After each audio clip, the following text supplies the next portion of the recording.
Hi, I'm Lindsay Smith, creator of FoodMoodGirl.com, and today I'm going to show you how to make toothpaste using baking soda and hydrogen peroxide.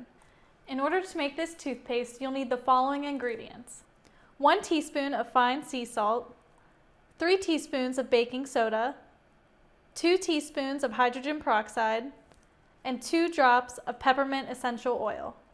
First, we're going to combine our dry ingredients, and then we're going to slowly add our liquid ingredients on top.